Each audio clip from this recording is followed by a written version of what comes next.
Hi guys, welcome to my channel.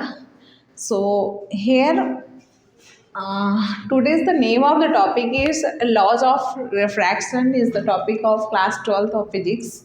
So I will discuss about in laws of refraction today in details. Okay, so you have to listen and to make a notes proper for board exams upcoming 2023 because it's the most important. Okay, so is the topic of the light, rays of light. Okay, so chapter 9 of physics of class 12th. Okay, तो topic of laws of refraction previous lecture में हमने define किया था what is the means of refraction reflection. Okay, so if you have not seen, then you firstly you have to seen it. Okay, and then you have to come on this lecture.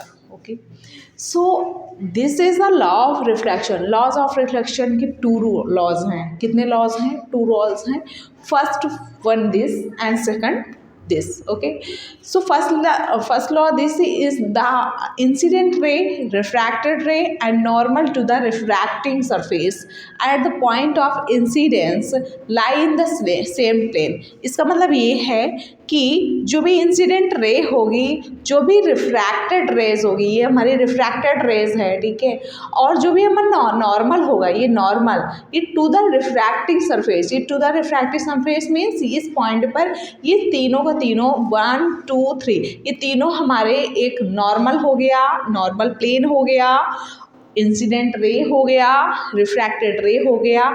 ये तीनों term हैं, ये एक ही surface पर लाई करते हैं और यही हमारा रिफ्रैक्शन लॉज का फर्स्ट रूल है. How can you write in your notes? The incident ray, refracted ray and normal to the refracting surface. Normal to the refracted, this point is refracting surface from which this incident ray is refracted properly, right? At the point of incident lie in the same plane. ये तीनों एक ही plane पर लाई करते हैं, एक ही point पर लाई करते हैं, right? Second one is second law of refraction. The ratio of the sine of the angle of the incidence to the sine of the angle of refraction is constant for the two given media. For the two given media means that incident angle और refracted angle का जो ratio होगा वो constant है. Incident angle हमारा कितना है? आई है. रिफ्रैक्टेड एंगल हमारा कितना है? आर है. और इन दोनों का जो रेशियो होगा एक कांस्टेंट होगा और वो जो कांस्टेंट होगा वो दो मीडिया के इक्वल्स होगा, दोनों मीडियम के लिए इक्वल्स होगा, दोनों मीडियम के लिए कांस्टेंट होगा. कांस्टेंट मीन्स फर्स्ट मीडियम हमारा फर्स्ट मीडियम ये है और सेकेंड मीडियम ये है.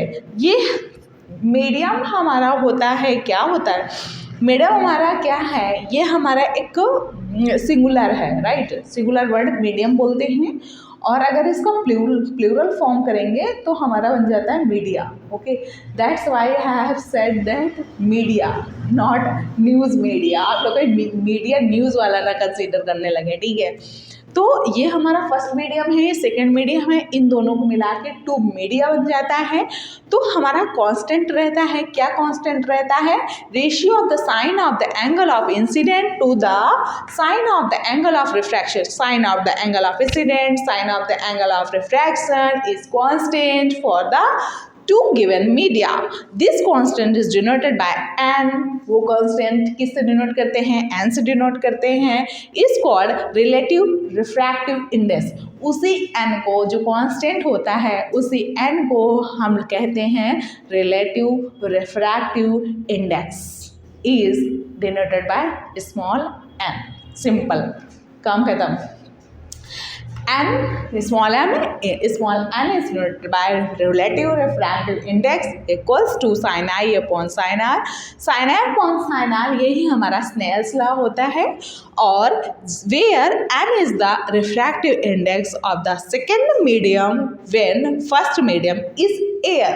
फर्स्ट मीडियम हमारा एयर होगा, सेकेंड मीडियम कुछ और हो सकता है, तो हमारा रिफ्रैक्टिव इंडेक्स ये होता है. I hope that all of you have understood this. ये टॉपिक इतना इम्पॉर्टेंट है कि आप लोगों को प्रॉपर इसको अगेन एंड अगेन लिसन करना है और प्रॉपर नोट्स बनाना है, रिवीजन पर विशेष तौर पर ध्यान देना है। टाइम बिल्कुल भी नहीं है बोर्ड एग्जाम्स के लिए, ठीक है। तो मैं यही कहना चाहूँगी कि आप लोग प्रॉपर नोट्स बना के रिवीजन पर विशेष तौर पर ध्यान दें, जिससे आप लोगों के लिए बहुत ही ज़्यादा बेनिफिट मिलेगा। और जो भी हमारे लेक्चर अपलोड हो रहे हैं प्रॉपर आप उनको सीन करें, राइट। और कहीं भी कोई प्रॉब्लम आती है तो आप कमेंट बॉक्स में कमेंट कर सकते हैं, जिससे हम उस जो भी प्रॉब्लम्स है उसका हम सॉल्यूशन, आपकी प्रॉब्लम्स का सॉल्यूशन करके आपकी प्रॉब्लम सॉल्व कर सकें। So simple, okay. So I hope that all of you understood. If understood, the comment in the comment box. So please like, subscribe और share करना तो बिल्कुल ना भूलें। Thank you.